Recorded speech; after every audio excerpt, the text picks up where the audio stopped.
आप सभी का आज के सेशन में बहुत बहुत स्वागत है। और जैसा कि हम लोग एक बेहतरीन सीरीज की शुरुआत कर चुके हैं और इसके माध्यम से हम लोग ऑप्शन और कुछ ट्रिक्स के माध्यम से आए हुए कुछ एग्ज़ाम के क्वेश्चनों को देखने का प्रयास कर रहे हैं और समझने का भी प्रयास कर रहे हैं। और आने वाली आगामी अनेकों टीचर एग्ज़ाम से रिलेटेड परीक्षाओं के दृष्टिकोण से ये सीरीज बहुत ही महत्वपूर्ण होने वाली है।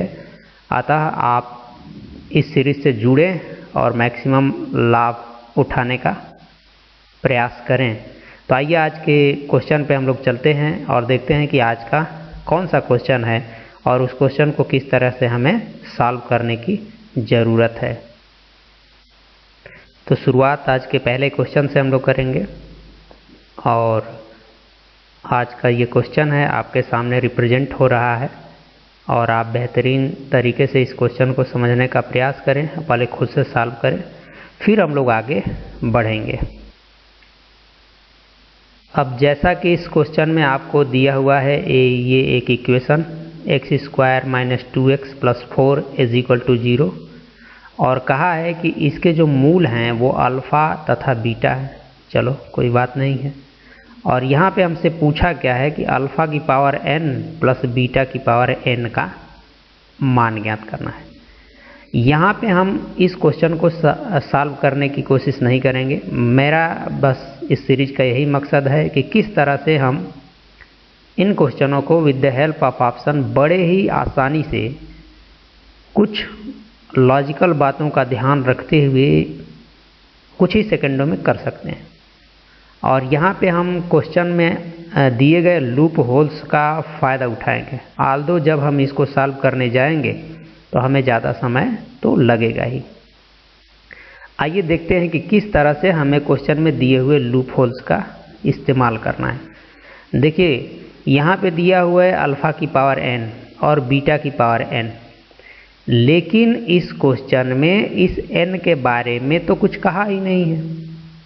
और ऑप्शन पे भी ज़रा नज़र दौड़ाइए, इसमें भी n आपको दिखाई दे रहा है। प्रत्येक ऑप्शन में n क्या दिखाई दे रहा है, आपको नज़र आ रहा है। अब जब ऑप्शन के यहाँ पे n के बारे में हमसे कुछ नहीं कहा है, मतलब n को ये जनरल टर्म की तरह ट्रीट किया है और n के बारे में इसने कुछ भी नहीं कहा है, तो हम इस जनरल टर्म को स्पेसिफिक टर्म में कन्वर्ट करेंगे। स्पेसिफिक यानी कि इसको एक पार्टिकुलर वैल्यू देंगे। पार्टिकुलर वैल्यू से मेरा मतलब है कि जब इसने n के बारे में कुछ नहीं कहा है तो हमारी मर्जी, अगर ये n के लिए इस ऑप्शन में आया हुआ कोई मान सही है तो वह n बराबर 0 के लिए भी सही होना चाहिए, 1 के लिए भी, 2 के लिए भी, 3 के लिए भी सही होगा। अब यहाँ पे हम अपनी सुविधा अनुसार उसी वैल्यू को चूज करेंगे जिससे हमें आसानी से इसका सॉल्यूशन मिल सके। तो मेरे लिए तो यही है, n = 0 रखेंगे। अच्छा, जब आप n = 0 रखेंगे तो देखिए ज़रा यहाँ आपको क्या मिलेगा। यहाँ से कि अल्फ़ा की पावर 0 और प्लस बीटा की पावर 0 और इनका मान तो 1 1 मिल के 2 हो जाएगा। अब हम चलेंगे इस ऑप्शन में पुट करेंगे हर जगह। अब एक चीज़ यहाँ पे ध्यान रखना है, आपको इस ऑप्शन में भी थोड़े से स्मार्ट बनने की ज़रूरत है। जब भी आप देखें इन चारों ऑप्शनों को शायद एक साथ आपको देखने की ज़रूरत है। और जैसे ही आप n = 0 रखते हैं तो ज़रा देखिए आप यहाँ पे ना बटे का चिन्ह है, ध्यान दीजिएगा, इसमें कुछ छूटी हुई है लाइनें, ये हर जगह यहाँ पे बटे का है। जैसे ही आप यहाँ पे n = 0 रखते हैं तो ये पूरी वैल्यू तो 0 हो जाएगी, तो साइन 0 का मान 0, तो ये ऑप्शन तो नहीं हो सकता है। तो ये दो ऑप्शन क्या हो गए, कट हो गए। अब हमारा इन्हीं में से कोई एक होगा। देखिए अगर आप n बराबर 0 रखेंगे तो ये पूरी वैल्यू 0 यहाँ भी हो जाएगी, यहाँ भी 0 हो जाएगी। और cos 0 का मान क्या होता है, cos 0 का मान 1 होता है, यहाँ से भी cos 0 का मान 1 होगा। लेकिन यहाँ पे अगर आप रखेंगे 2 की पावर 0 तो इसकी भी वैल्यू क्या आ जाएगी, 1। तो 1 में 1 का मल्टीप्लाई करेंगे तो 1 आएगा।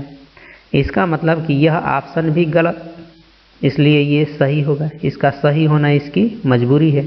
आल्दो चेक करना है तो कर ही लीजिए। ये वैल्यू तो 1 आ ही गई है। आप जब यहाँ 0 रख देंगे तो 2 की पावर क्या आ जाएगा 1, यानी कि 2 × 1, यानी कि आपको क्या मिल गया भाई, यहाँ पे 2 मिल गया। यही एक है जो हम n = 0 रखने पे सॉल्यूशन दे रहा है, इसलिए यही ऑप्शन क्या हो जाएगा हमारा सही। यदि आपको कहीं सस्पिशन है कि नहीं n = तो हम 1 लेके देखेंगे। अब जैसे जैसे वैल्यू बढ़ेगी जटिलता थोड़ी बढ़ेगी। तो अगर आप n = 1 लेते हैं, चलिए इस पे भी चर्चा कर लेते हैं क्योंकि सीखना ही तो है।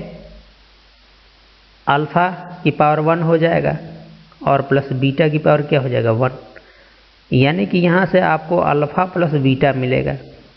और हम बड़े ही आसान तरीके से तो समझते ही हैं कि दिए हुए द्विघात समीकरण के मूलों का योग होता है वो -b/a होता है, ठीक है। और यहाँ पे b क्या है -2 है और a का मान क्या है 1 है, अर्थात यहाँ से हमें तो मिलने वाला है 2, यानी अल्फ़ा प्लस बीटा की वैल्यू हो गई 2। कब, जब हम n = रखे हैं 1 तब। अब इधर भी आप आइए ज़रा, n = 1 रखिए। देखिए ये झटके में आप देखिए n = जब आप 1 रखेंगे तो ये तो 0 हो जाएगा, यहाँ 1 रखेंगे, ज़रा यहाँ पे देख लीजिए तो π/3 हो जाएगा। थोड़ा सा एक्स्ट्रा वर्क करना पड़ेगा आपको।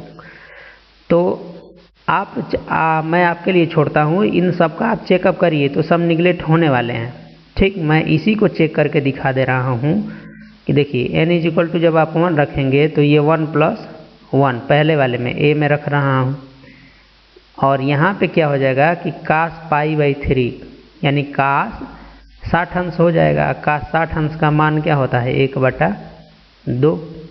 अब यहाँ पे देखिए ये 2 की पावर 2 यानी कि 4 और ये अपना तो 1/2 हो जाएगा, कट के क्या आ जाएगा 2, यानी कि इस कंडीशन में भी ये इसी को सेटिस्फाई कर रहा है, इसलिए हमारा यही आंसर क्या हो जाएगा सही।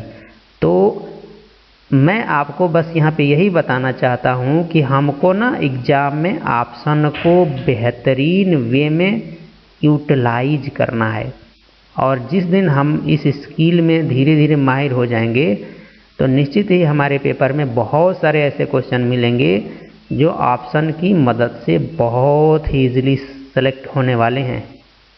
तो लगे रहिए, वीडियो को लाइक शेयर और सब्सक्राइब करना तो ना भूलिए, सहयोग कीजिए, और मिलते हैं अगले सेशन में। तब तक के लिए आप सभी को बहुत बहुत धन्यवाद।